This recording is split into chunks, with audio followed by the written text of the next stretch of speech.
வணக்கம். இன்றைய செய்திகள். இந்தியா ஓமன் இடையே தூதரக உறவுகள் உருவாகி 70 ஆண்டுகள் நிறைவு பெறுவதை முன்னிட்டு அந்நாட்டிற்கு பிரதமர் மோடி பயணம் செய்ய உள்ளதாக வெளியுறவு அமைச்சக அதிகாரி அருண்குமார் சாட்டர்ஜி கூறியுள்ளார். கேரளாவில் பிரபல நடிகையை கடத்தி பாலியல் வன்கொடுமை செய்த வழக்கில் 6 குற்றவாளிகளுக்கும் 20 ஆண்டுகள் சிறை தண்டனை விதிக்கப்பட்டுள்ளது.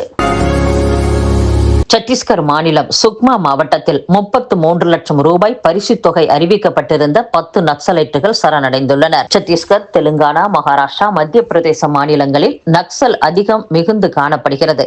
இதை ஒடுக்கும் வகையில் மத்திய மாநில அரசுகள் தீவிர முயற்சிகளை மேற்கொண்டு வருகின்றன. நாடு முழுவதும் வரும் 2026ஆம் ஆண்டு மார்ச் மாதத்திற்குள் நக்சல் இயக்கத்தை முற்றிலும் அழிக்க நடவடிக்கை எடுக்கப்படும் என்று பிரதமர் மோடி மற்றும் மத்திய உள்துறை அமைச்சர் அமித்ஷா அறிவித்துள்ளனர். இந்நிலையில் சத்தீஸ்கர் மாநிலம் சுக்மா மாவட்டத்தில் 6 பெண்கள் உட்பட 10 நக்சல்கள் தங்கள் ஆயுதங்களை ஒப்படைத்து சரணடைந்துள்ளனர். பல்வேறு குற்றச்செயல்களில் தேடப்பட்ட இவர்களை பற்றி தகவல் அளிப்போருக்கு 33 லட்சம் ரூபாய் பரிசு வழங்கப்படும் என்று அறிவிக்கப்பட்டிருந்தது குறிப்பிடத்தக்கது. இந்திய உள்நாட்டு விவகாரங்கள் குறித்து வெளிநாட்டு தலைவர்கள் கருத்து தெரிவித்தது தொடர்பாக சம்பந்தப்பட்ட அரசுகளிடம் கண்டனத்தை பதிவு செய்ததாக நாடாளுமன்றத்தில் மத்திய அரசு தெரிவித்துள்ளது. இது குறித்து கேட்கப்பட்ட கேள்விக்கு மக்களவையில் வெளியுறவுத்துறை இணையமைச்சர் கீர்த்திவாசன் சிங் அளித்த எழுத்துப்பூர்வ பதிவில், இந்திய உள்நாட்டு விவகாரங்கள், சமூக நல்லிணக்கம் உட்பட பல்வேறு விவகாரங்கள் குறித்து சர்வதேச ஊடகங்கள் மற்றும் தலைவர்கள் கூறும் கருத்துக்களை மத்திய அரசு கவனத்தில் கொள்கிறது. இது தொடர்பாக சம்பந்தப்பட்ட நாடுகளிடம் கண்டனத்தை பதிவு செய்துள்ளோம். மேலும் தவறான பிரச்சாரங்களுக்கு உரிய பதிலடியும் கொடுக்கப்பட்டுள்ளது என்று தெரிவிக்கப்பட்டுள்ளது. இந்திய ரயில்வேக்கு சொந்தமாக 4.99 லட்சம் ஹெக்டேர் நிலம் உள்ள நிலையில் இதில் 1,06,854 ஹெக்டேர் நிலம் ஆக்கிரமிப்பின் பிடியில் உள்ளது என்று மாநிலங்களவையில் தெரிவிக்கப்பட்டுள்ளது. இண்டிகோ விமானங்கள் ரத்து செய்யப்பட்ட விவகாரத்தில் 4 விமான செயல்பாட்டு ஆய்வாளர்களை பணியிடை நீக்கம் செய்து விமான போக்குவரத்து இயக்குநரகம் நடவடிக்கை மேற்கொண்டுள்ளது. புதிய விமான பணி நேர கட்டுப்பாட்டு விதிகள் காரணமாக விமானிகள், விமான பணிப்பெண்கள் உள்ளிட்டோர் அடங்கிய விமான பணிக்குழுவுக்கு ஏற்பட்ட பற்றாக்குறையால் இண்டிகோ நிறுவன விமான சேவைகள் கடந்த 2 வாரங்களாக கடுமையாக பாதிக்கப்பட்டது குறிப்பிடத்தக்கது.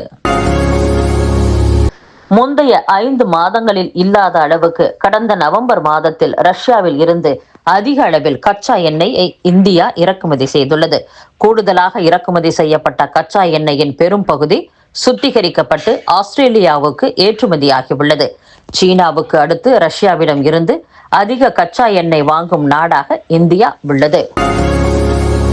வரும் 2027ஆம் ஆண்டு மேற்கொள்ளப்பட உள்ள மக்கள் தொகை கணக்கெடுப்புக்கு 11,718 கோடி ரூபாய் ஒதுக்கீடு செய்ய மத்திய அமைச்சரவை ஒப்புதல் அளித்துள்ளது.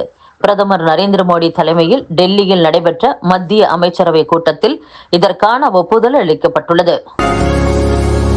பனிமூட்டத்தால் ரத்தாகும் விமானங்களின் கட்டணம் பயணிகளுக்கு எந்தவித பிடித்தமும் இன்றி திருப்பி செலுத்தப்படும் என்று ஏர் இந்தியா நிறுவனம் தெரிவித்துள்ளது. இது தொடர்பாக ஏர் இந்தியா நிறுவனம் வெளியிட்ட அறிவிப்பில், பனிக்காலங்களில் விமானங்கள் தாமதத்தால் பயணிகளுக்கு ஏற்படும் சிரமங்களை குறைக்க ஏர் இந்தியா நிறுவனம் பல்வேறு முயற்சிகளை மேற்கொள்கிறது.